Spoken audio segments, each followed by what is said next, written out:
Disney World is full of many amazing things to buy, but they're not all perfect, and you don't really want all of them. Some purchases can cause some huge regret, while others can just drive you nuts as you try to cram it into your suitcase at the end of your trip. Think twice before you pull out your credit card for this stuff.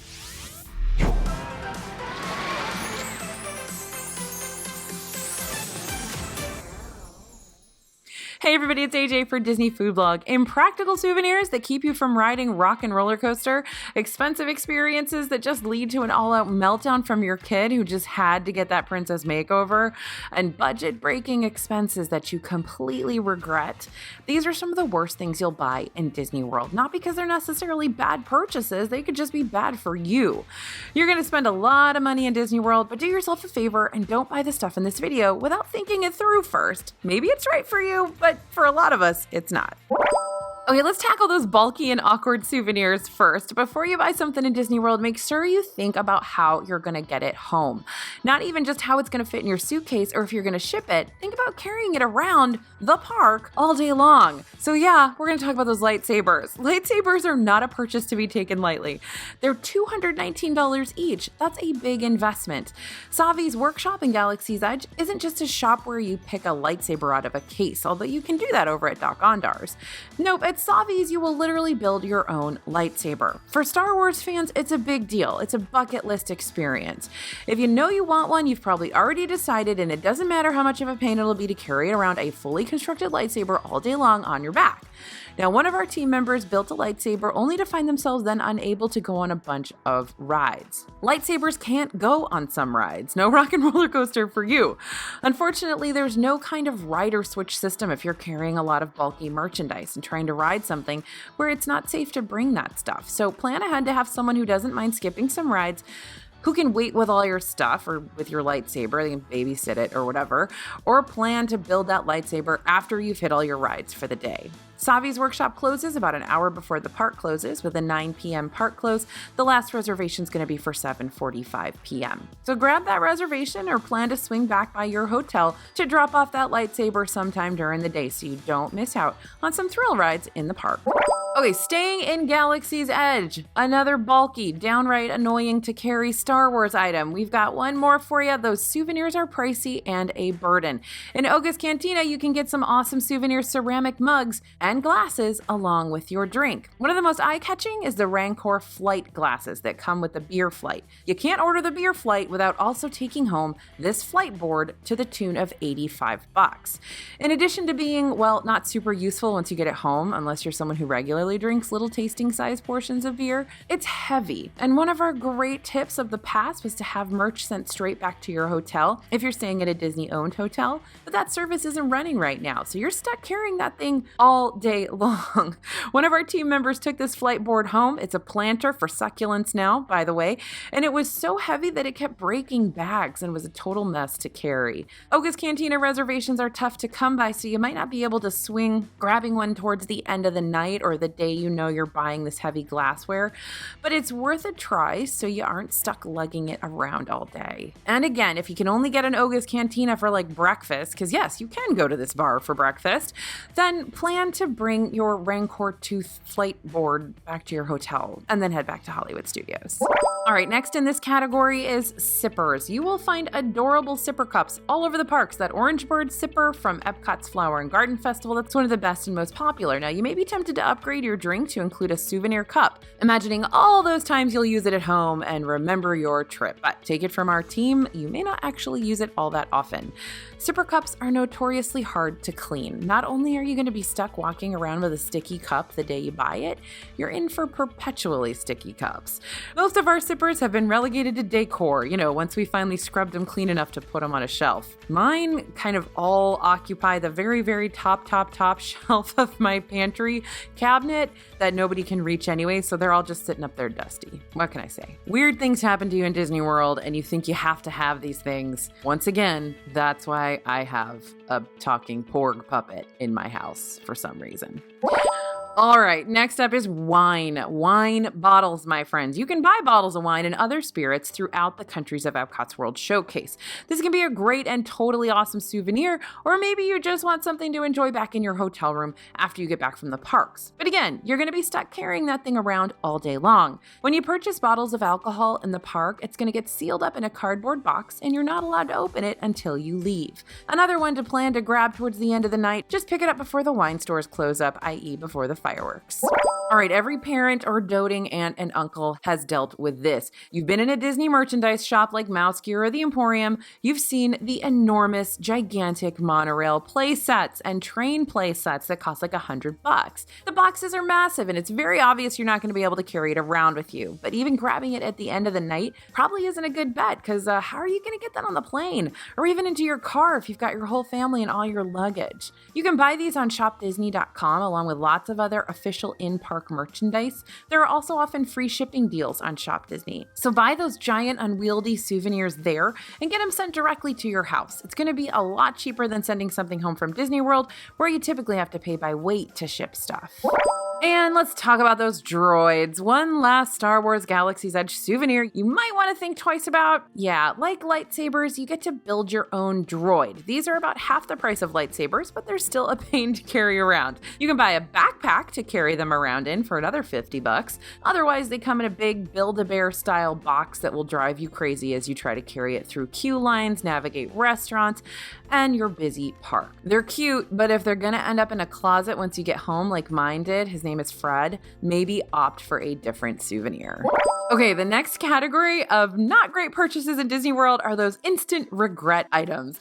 It may be a little bit for the weight of your bulky purchases to really get to you, but these next ones may make their inconveniences known nearly immediately. We're gonna start with this one. It's gonna be a hot topic. Many people love these, but believe me, you'll regret it instantly. Mickey balloons. Those of you who have bought them, how many times do you get smacked in the face with them? If you didn't have a stroller to attach it to, what did you even do with it all day long? Most people get these to help identify their stroller from a distance, but they only sell so many different balloons in the park, so that hot tip might backfire right away. And believe me, if you put it on your stroller, you will be smacking yourself in the face and other people in the face the whole day. I guarantee. I've tried it multiple times.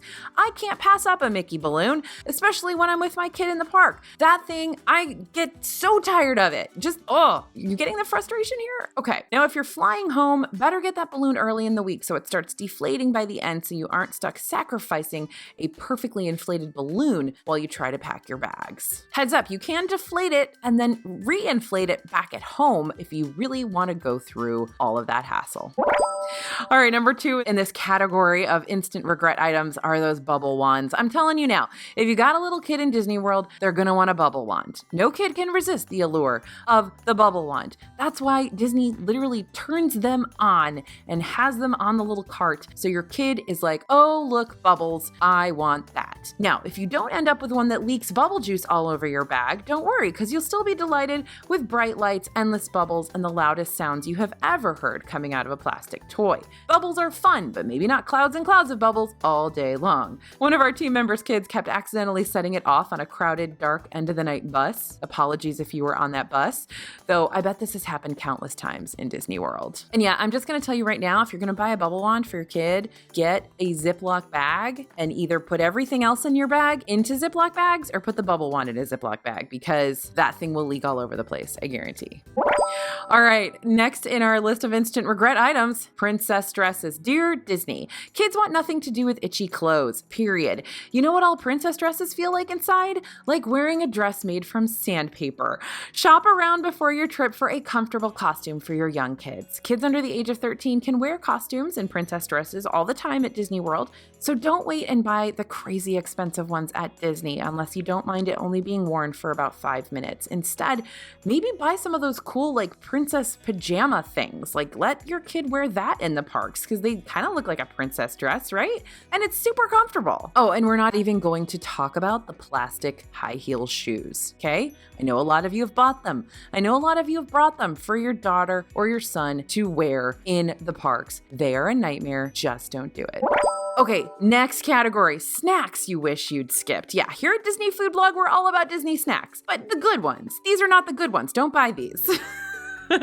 First up, fruit. Okay, I know you're like, AJ, don't tell me not to buy fruit. I want to be healthy. I want my kid to be healthy. Great. That's awesome. Me too. But why does a banana cost so much in Disney World? $2.29. That's what you're going to pay for a single apple or banana. Itty bitty fruit cup, that's going to be over $3. 3-pack of mandarin oranges will cost you $4.19. Yeah, fruit can be appealing when you're slamming sugar and carbs all day long, but maybe just opt for less exorbitantly priced healthy stuff like a salad, or bring your own fruit. Have it delivered from like the Kroger or Amazon Fresh or something, and then just bring it and don't pay that much for a piece of fruit.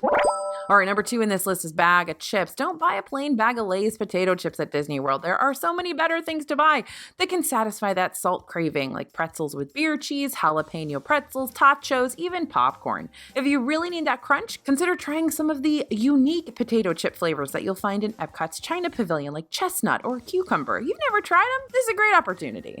Okay, next on our list of food you're going to regret buying in Disney World, boring old soft serve. Yes, plain vanilla soft serve can really hit the spot, I understand. But in Disney World, you have so many options when it comes to frozen treats, and you only have so much stomach space. So Dole Whip, so many flavors of Dole Whip, classic pineapple, lime, lemon, raspberry, coconut, the list goes on. You'll also find fun twists on a classic soft serve like the Mighty Mist over at the Anandapur Ice Cream Bus in Animal Kingdom by Expedition Everest. That's inspired by Raya and the Last Dragon. This vanilla and strawberry soft serve comes topped with a white chocolate dipped sugar cone covered in blue sprinkles. It's certainly a lot prettier than a plain old vanilla soft serve cone, but it will turn your hand blue. All right, now this next one is truly a tragic, tragic story for any of you who have bought popcorn buckets the last day of your trip. So Disney popcorn, it's delicious. Buying a souvenir popcorn bucket to get $2 refills throughout your trip, so smart. Waiting until the last day of your trip to buy that popcorn bucket that costs like $18, not smart. You're gonna miss out on all those popcorn discounts if you wait until the last day. You might not even get any popcorn discounts if you wait too long. So buy this one at the beginning of your trip or skip it all together. Next on this list is that Goofy's powdered candy. At candy shops like Goofy's Candy Co. in Disney Springs, you'll see those massive, like 2 to 3 foot long plastic tubes that you can fill with pixie stick stuff.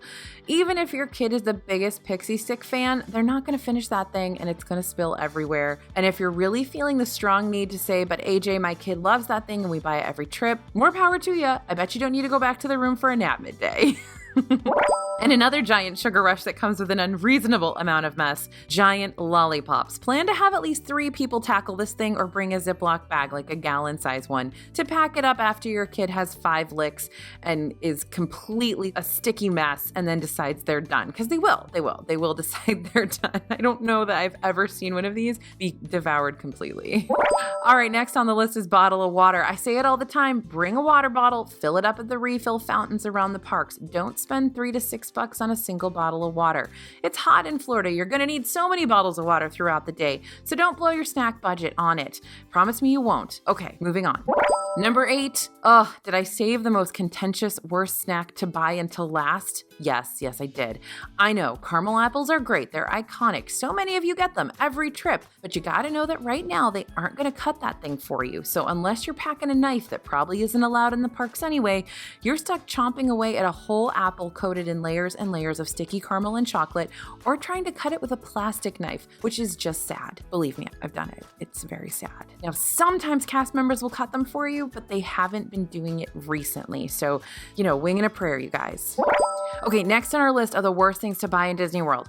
Boring, overpriced merchandise. There's a lot of super expensive merchandise that might make the perfect souvenirs, spirit jerseys, backpacks. They've got a use and lots of people love them, but this stuff, not so much. Okay, number 1 is jackets in Norway. One of the biggest questions I have relating to Disney anything, who buys those really expensive, like several $100 Helly Hansen winter coats that they've been selling in the Norway Pavilion forever?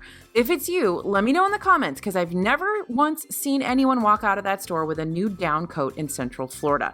One of our team members is the proud owner of a Helly Hansen coat, but she found it on sale online after trying it on in the Epcot shop. Now, if you do end up in Disney World during the month and a half where it might actually get cold enough to wear a coat like that, you might want to look in Disney Springs. The Columbia store was selling winter coats for half off towards the end of winter season last year. That shop in Norway, very few sales. All right, number 2, ponchos and umbrellas. Another one we talk about all the time. And the only reason you're going to regret this, you're not going to regret it because they don't do their job. They do, but they're way too expensive. It's going to be $12 for a Disney poncho. You could get one ahead of time for $1 maybe from, a big box store. And yes, Disney ponchos can be reused multiple times, but so can a raincoat or umbrella you brought from home. So plan ahead, bring your own rain gear because you can always count on it to rain in Florida. And this can save you some serious bucks. You could spend that $12 on 2 awesome cupcakes. Number 3, for the worst, boring, overpriced merch you can buy in Disney World, a change of clothes for your kids. Now, your kid might be past the age of making a mess every time they eat, so you think, I don't need to bring extra clothes in our park bag. Well, bring the extra clothes. You don't want to have to buy Disney outfits for your kiddo when they drop ice cream on themselves, or they play in the splash zone and they get completely soaked, or you go on a water ride and they just cannot function if they don't have a different outfit because they're so wet. Just throw some of those real thin, like shorts and a t-shirt in there just in case. Because if you have to buy shorts and a t-shirt at Disney World, it's going to cost you like $150. And speaking of costing $150, next on our list is sunscreen. Never forget it unless you want to spend an obscene amount of money on a tiny bottle in a Disney gift shop. You can always order groceries to your hotel if you find yourself running low rather than splurging on Disney sunscreen prices. Same situation with over-the-counter medicine. Bottles of Tylenol are expensive in Disney World, so try to remember to bring your own. And if you find yourself needing any common over-the-counter meds while you're in the parks, swing by the first aid centers where you can get single servings of over-the-counter medication for free. Next on this list is phone chargers. Now, fuel rods, which are a portable charger that costs $30, then you can swap for fully charged chargers in the parks. Those can be hit or miss purchases depending on how much you visit Disney World or if they have them back home. A terrible purchase, a literal charger cable. They sell for about $40 for a standard iPhone cord in Epcot shops. Plan ahead, don't forget that cord or you're going to pay a premium to keep your phone charged. And last on this little category list is new shoes or socks. Whether you have blisters and need something different that won't rub in the same spot all day long, or your pair of shoes got totally soaked, don't get stuck having to buy shoes or socks at Disney. Bring backups, bring water-resistant shoes for rainy days or water rides, or resign yourself to Mickey Crocs at nearly $60 a pop.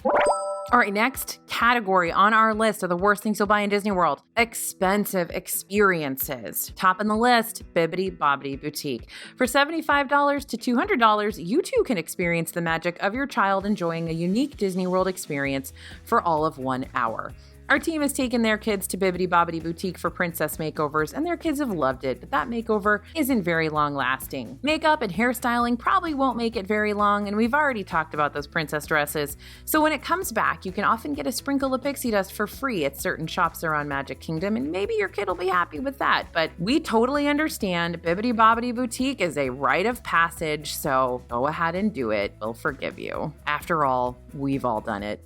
Next on the list of way expensive experiences, Magic Kingdom parties on their most expensive day. We just attended Magic Kingdom's new Boo Bash After Hours event, the most expensive party Disney World has ever had. And on the most expensive days, Boo Bash even hits almost $200 per person, including kids' tickets. Very Merriest After Hours goes all the way up to $249. Halloween and Christmas parties in Magic Kingdom get more expensive the closer to the holiday you go. So plan on going at the beginning of the season and you could save hundreds once you buy tickets for the whole family. Who says you can't trick or treat in August, right? Next on this list is a special hotel view. If you're someone who doesn't spend a lot of time in their hotel room, it's not going to be worth splurging on a special view. If you're only in the room to sleep, it's going to be too dark to see that view. And if you're in the room a lot, yeah, go for the water view, Savannah, or theme park view room, if you're really going to be able to enjoy it. Otherwise, you can save a lot of money by opting for a standard view room at any hotel. And last on our list, signature dining if you're not into it. Happy with a no-fuss meal that doesn't have any ingredients you can't pronounce? Couldn't care less about coursed meals, place settings, and wine pairings? Then don't feel obligated to go to any fancy signature dining restaurants in Disney World. Those ones can be absolutely amazing, but if you're just as happy with a simple meal, chicken nuggets, skip the high price tags that come along with Disney's fine dining restaurants. Or maybe go to one of the lounges and get some fancy food there. If you're not into a 4-hour meal that's going to set you back $500, then don't do it. You will definitely regret it if it's not for you. All right, next category on our list is the big ticket mistakes. All right, some of these are going to be hot takes, but hear me out. We're going to start with the Disney dining plan. We're still awaiting the return of the Disney dining plan, but I know how many of you love it and are probably yelling right now that it's not a mistake. And for some folks, the Disney dining plan may work great, but let me tell you, it's going to be hard to break even and even harder to come out ahead money-wise when you use it. Why? Well, Disney knows exactly how much food the average guest eats. Believe me, they did tons of research before they priced the dining plan. And they know how much people spend on food. The Disney dining plan isn't throwing out freebies. Disney knows what they're doing.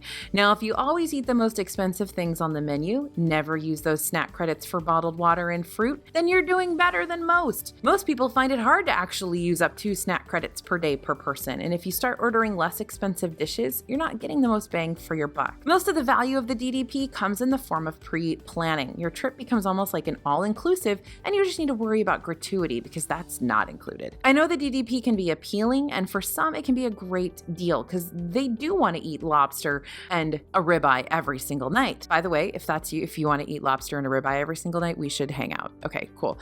Now, if you're on the fence or need help making sure you do get your money's worth, we got a whole chapter in our DFB Guide to Walt Disney World Dining ebook that talks about the dining plan. It's a long chapter. It is dedicated to that plan. And we made a fake family and priced out their meals with the DDP versus paying out of pocket to see which makes more sense. Spoiler, out-of-pocket costs are usually cheaper. But if you're a DDP devotee and want some more tips to make it worth it, that guide will help you identify the top choices for bang for your buck meals as well. You can get a copy of that book and our snack guides to help you pick the best snack credit deals over at dfbstore.com. Don't forget to use code YouTube for a discount. Next on our list, Disney Vacation Club. Okay, I know a lot of you out there are DVC members and love having your Disney trips locked in for years into the future, but DVC is not right for everyone. Those of you who aren't really sure you want to go to Disney every year, or you aren't really into the Adventures by Disney trips, a DVC membership might not be for you. DVC is basically a timeshare that lets you stay at Disney properties around the world using a points system. Yep, you can rent out your points if you're not going to use them, but it's a whole lot easier to be on the other side of that rental process if you want to experience DVC accommodations. You can stay in DVC rooms without the commitment by renting DVC points through services like David's DVC rental. This can be cheaper than booking directly through Disney, and then you get to see if you like those digs. Yeah, so if you're on the fence, try out the villas with rented points to see if you like the style of the room, and then really crunch the numbers to make sure this major purchase is worth it. Don't forget, there is such a thing as opportunity cost. That money can be invested someplace else and make you even more money. So thinking through that purchase, maybe with a financial advisor, can be very, very worth it. Next on our list of big ticket mistakes is the wrong hotel room. Now, besides food, your Disney hotel is going to take up most of your budget. And with over 25 hotels at Disney World, there's a lot to consider. Price point, location, amenities, size of room for your group, theme, dining options, transportation. We've got a video all about how to pick the right Disney hotel for you, along with lots of videos about the different hotels and what to consider when you're making your choice. We're also working on a video where we're ranking all of the Disney hotels as well. Now, overall, you want to find something that doesn't break the bank for you, but offers everything you need from a vacation. Opting for the cheapest hotels might not end too well if you know you need convenient access to the parks and lots of restaurants at your hotel. And the wrong hotel can really affect your trip, so this is one decision you don't want to take lightly. We've got lots of resources here on the channel to help you with that. All right, last on our list of big ticket mistakes are park hopper tickets. Park hopper tickets is a ticket add-on that lets you visit more than one park per day. They can be a great purchase, but they're not for everyone. If you're happy going to just one park each day, not having to deal with Disney transportation to hop between multiple parks and wrangle the whole family on the monorail back and forth, then save that money and skip the park hopper. A family of 4 is going to spend over $300 just to add the ability to visit more than one park per day. You can do a lot with $300 in Disney World. But if you know you can do the really long park days, such as start in Animal Kingdom at 8 and continue to Epcot until 10 p.m. or later, then park hopping can help you accomplish a lot. But if you like to take things slow, get to bed early, you might not get your money's worth out of a park hopper, and that's totally okay. The great news is you don't have to buy in advance. Anytime you need to add a park hopper, you can go buy one. So maybe wait and see if your family wants to park hop before you actually spend the money. And as is the case with all of these items, just because one person swears by a certain Disney purchase, that doesn't mean it works for you and your family. There are a million ways to do Disney World right. So whether it's a bubble wand that drove you nuts or a hotel room that you only realized wasn't for you after dropping thousands of dollars on the trip, there are a lot of potentially bad purchases in Disney World. I hope this has helped you maybe avoid some mistakes in the future and make some decisions about where you want to spend your money in Disney World. There's a lot to plan when it comes to these vacations. But stay tuned here to DFB Guide because we've got all the tips and tricks to make it as smooth of a process as possible.